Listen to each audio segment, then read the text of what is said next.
Ang Ginoo manaa kaninyo. Manaa usab kanimo. Pagbasa gikan sa Santos nga Ebanghelyo sumala ni Mateo. Himayaon ikaw, O Ginoo. Sa Jesus maingon sa iyang mga tinun-an, ayaw kamo paghukom sa uban aron dili kamo hukman sa Dios. Kay hukman kamo sa Dios ingon sa paghukom ninyo sa uban, og sukdon kamo niya sa samang sukdanan nga inyong gigamit sa uban. Nganong nagtan-aw ka man sa puling sa imong isig katawo, apan wala mo tagda ang troso diha sa imong mata. Unsaon mo man pag-ingon sa imong isig katawo, abi, kuhaon ko kanang imong puling nga naa may troso sa imong mata.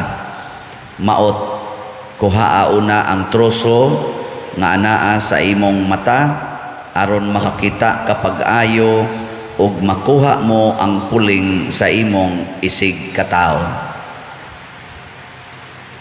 Ang Ebanghelyo sa Ginoo. Dayon ikaw, O Kristo.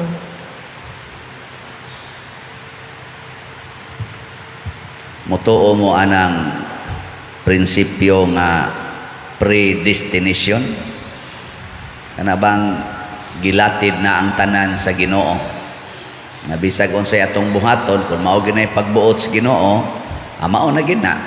Tuo mo ana dili. Nabtay mo ingon ako. Namingon ko ba siya? Kasuway sa kag uyab-uyab sa una pa der nako. Oh, napo magito akong uyab. Nag-set man gani kog katulo plano-plano nga magminyo sa lain-lain nga babae. Ingon din sila, destined gid kang mapari, Father. Nga mao gini pagbuot sa Ginoo nga mapari ka. Tuo mo ana. Nabuangon.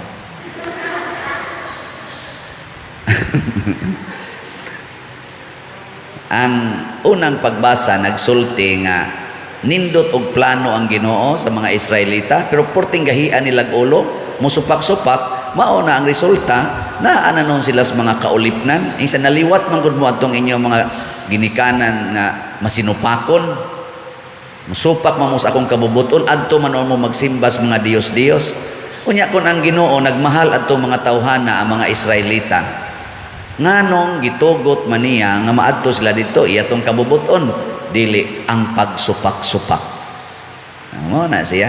So ang akong tubag ana ningon ko ang Ginoo nagplano to siya nako og duha ka buok magminyo o magpari.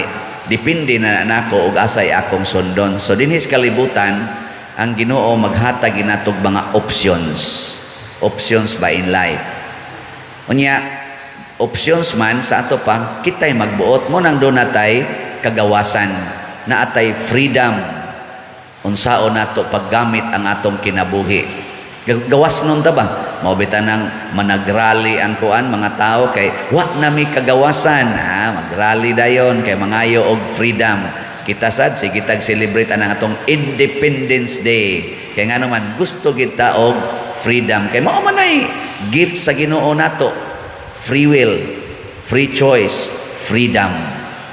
Pero ang pag-exercise sa freedom, aron maayo natong pagkagamit ang atong kagawasan, mauna ang Ginoo nagpadala og mga propeta. Matud pa sa unang pagbasa, nagpadala siya og mga propeta aron pagtudlo nila unsay angay buhaton, pero gahi gid sila ulo.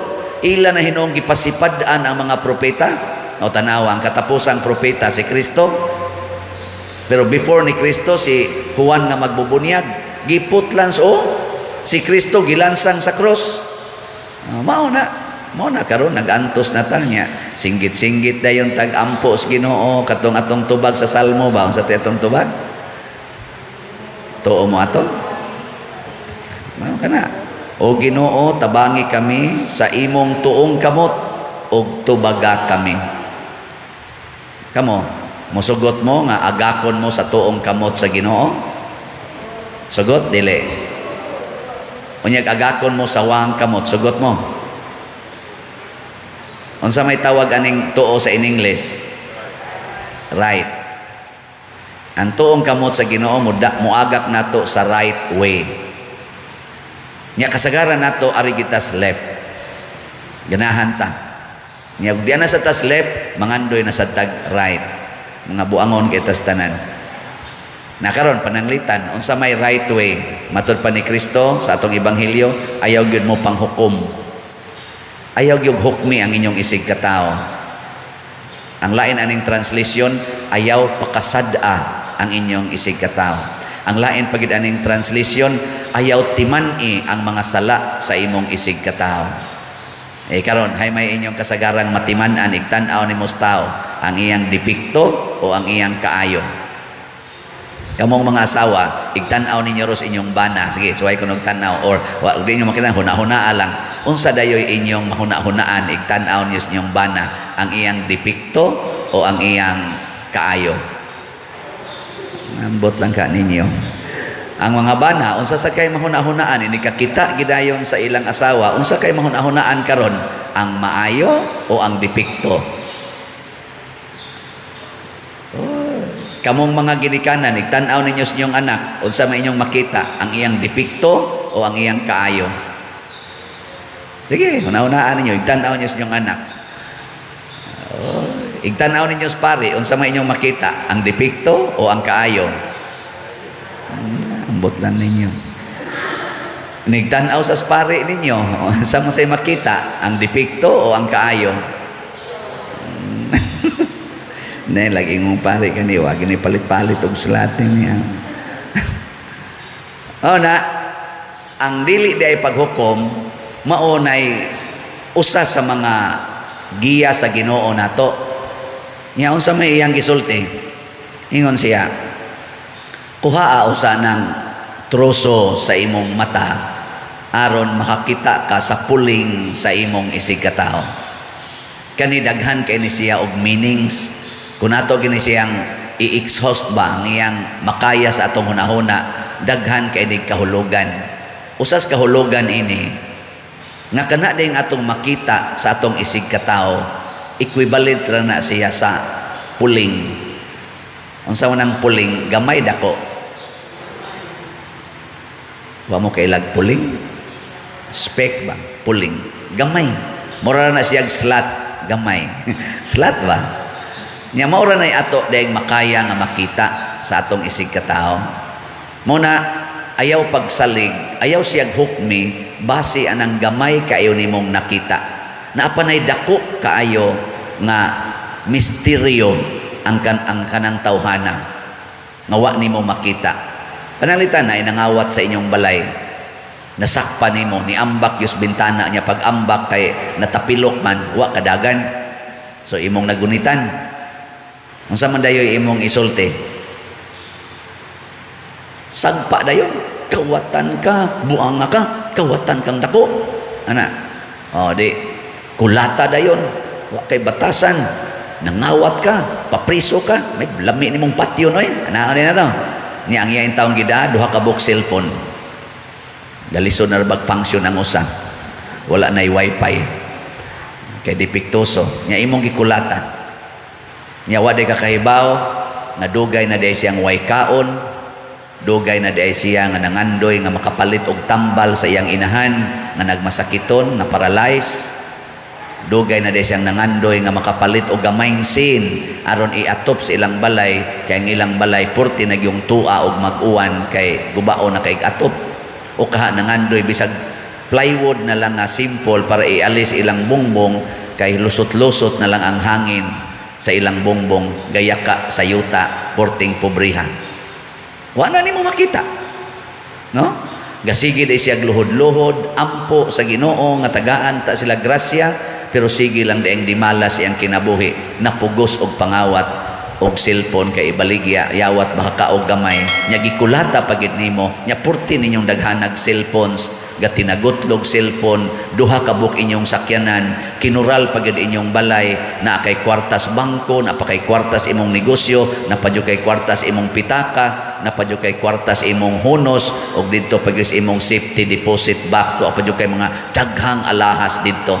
Nangulata ka aning balay nagyaka siyuta. Kawa nimoy uwaw.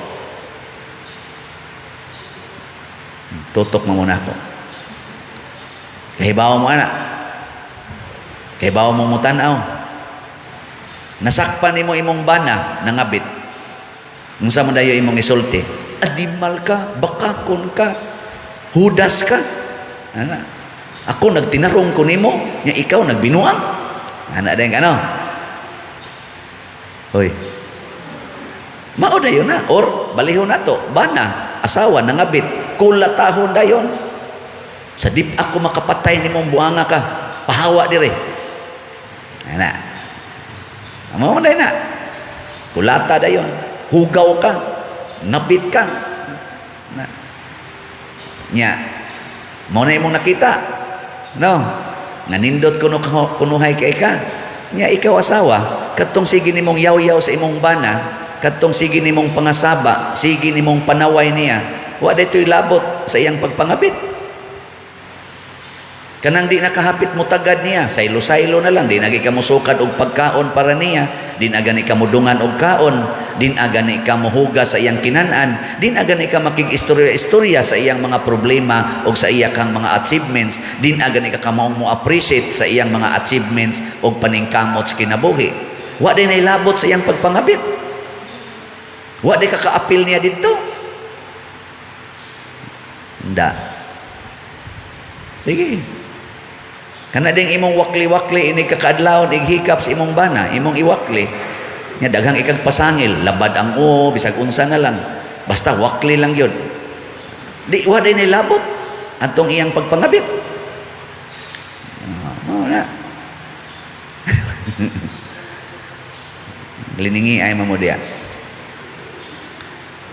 Ang pare masuko dayon o gamay ang kolekta. Sus, alkansi ta ning misaha. Nya ang nanimba di ay pulos gid ay way kwarta kay naghangyo taos Ginoo nga naay kwarta gasige dig ampo Ginoo in taon muhatag ta ning paria namo sa iyang kolekta bisag tatagan lami aning para palit biogesic para palit og diatabs aning nagkalibanga na ning akong anak diri wa koy kapalit Ginoo in taon maluoy ta ning paria ana nya ang pari mo gasigyaw ya wa gyud mo ikahatag kolekta alkansi ta ning misaha wa na tay misa din niya ana ato na ning i-dissolve ning misaha kay wa na ni kapuslanan. Ano? Mo na buangon ng paria. Usahay ang atong makita sa kamatuoran gamay kaayo. Mo na ingos Kristo kuhaan ang troso nga nag-ali sa imong mata ug unsa maning troso ang atong garbo, ang kagahi sa atong ulo, ang pagkabungol nato maminaw sa sugo sa Ginoo sa iyang mga pulong. Mo na nag-ali sa atong mata di na hinuunta ka kita sa tinuod nga kamatuoran. Sa dihang nasakpan sa istorya ba, sa dihang nasakpan ni Bishop Chupilo Kamomot ang kawatan nga nagdaan na sa iyang kinawat nga kwarta nga budget kuno to para sa pag-renovate sa kumbento, wa niya kasabi ni aksyon og ambak ang kawatan sa bintana iyang gibadlong dong ay pag-ambak diha kay maabot ka silong lawom-lawom ra ba na og di ka mabalik didto patay gyud ka ngari agi aring hagdanan ana nya kay kadlaw naman kuno to sa pangapi usa diha. No to nakalugar sila istorya nangapi gipapangapi niya ang kawatan kay mula ka kuno kadlaw na ra ba pero wa gid niya kuha ang kwarta nga gida ana na kaning ako da puno-puno naman lang sa ni pero mo kunuhay na istorya niya mo bay ako nabatian ba sa mga di man tingin marites kay maayo man ning butanga di man ni marites nya nadugay na interview gid niya nga unsaon man na nimong kwarta ni kunong kawatan nga para ni sa akong mama nga operahanan wa gid ni hatag na mo kwarta padre nya kana ganing kinahanglan man mig mga 40,000 man siguro to ana kaning ako istorya ra man sini pero murag inana ang konteksto ba nya niingos Bishop oy ako ra man nang gihap 30,000 ra ba na kuwangan pa day na. Sige, dadasan ang adto niya. Mga sunod simana, balik dire kay mangita kog 10,000. Ako nang punan. Nanindot, ano? Ang gibatis kawatan paglakaw, nakaingon gid, yes, Lord. Salamat kay Lord. Natubag akong akong problema. Nakita ni Bishop, ang mas lawong pa nga rason, nganong nangawat tong tawhana. Kita wata kita na. Wata kita nganong daghan kayong squatters diha. Wata kita sige lang tag imong gasamok-sabok la mo dinhi. Gasige mog squat dinhi ang ato ding itawag overpopulation. tungod kay gapunsisok ng mga tao dinhi. Wa ta kahibaw nga doon na day mga dagkong dato nga namalit sa mga yuta dito sa mga kuan, gipangkural ang dagko kay yuta tungod lang kay why papilis, why mga titulo ang nagpuyo dito, bisag tagsubra na sila tag 100 years nga nagpuyo dito, sugod pa sila mga lulog-lula, gipanghinginlan nya gibutangan day private property, no trespassing. Sa asa naman lang may bahala mo diha, wa mo'y mga papilis, squatter mo diri, di ako'y title, di ba? Nya mo nang di ay taon magpunsisok, wa di ay mga developments nga gihimo para mga job opportunities o livelihood ngadto sa mga farmers. Wa gani karsada na kana ganing amo dias kahuga na karon ay perti namong paningkamot na initabang-tabang basin pa. Dugay na kay na way karsada. Mao na perti pobrehas mga tao kay hasta gani pagsuhol nimo dito sa mangga mas dako pang imong suhol kaysa halin. Ang inana. Wa man na makita, sige lang tang abog anang mura taga-abog og langaw. Una hinaot ang atong bag-orong administrasyon makakita ni ana nga ang tinuod di ay nagiya mao ang Ginoo. Ang pag-uyon sa kabubutos Ginoo dili ang pagsupak-supak kabubuton bas Ginoo nga bombahan og maayo ni Putin ang Ukraine nga gubaton yun kabubuton as Ginoo nga manglayas kini mga tao. Di ko motuo nga dunay predestination nga gilatid ang Ginoo nga niini karong tuiga ikaw Ukraine bombahan ka ni Putin, ako ng kabubuton nga di gyud mo magkasinabot kana bunga na sa garbo, bunga na sa mga troso nga naas ilang mga mata nga wa sila kakita sa mas dako pang hinungdan nganong naingon ani ang kahimtang. Ang ilat gubat lang gidayon, patay gidayon.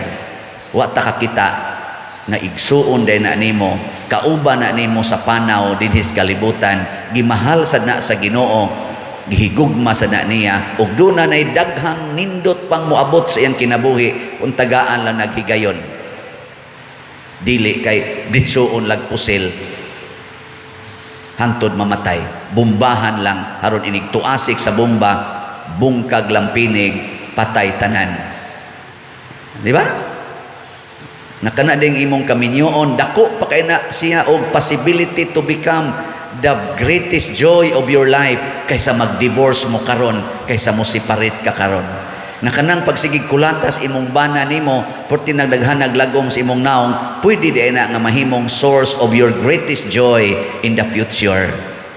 Dili kay mo ditso lang kag biya, huwata nga malata imong naong. Nya pangutan ang Ginoo, ang ayan na ba kong mubiya, mingon din Ginoo, till death do us part. Di ba? So ay kuno nagsunod, di ba maliwat ka ni Kristo nga ang nalata niyang lawas diha sa cross, di na naong og tao ang iyang naong, purti na yung bunuga, nahimo di ang agianan sa atong Easter joy, sa dako kayong kalipay sa kalibutan nga hangtod karon ato pang gipahimuslan. No? Man mo iklaro, sige na, nindog na ta.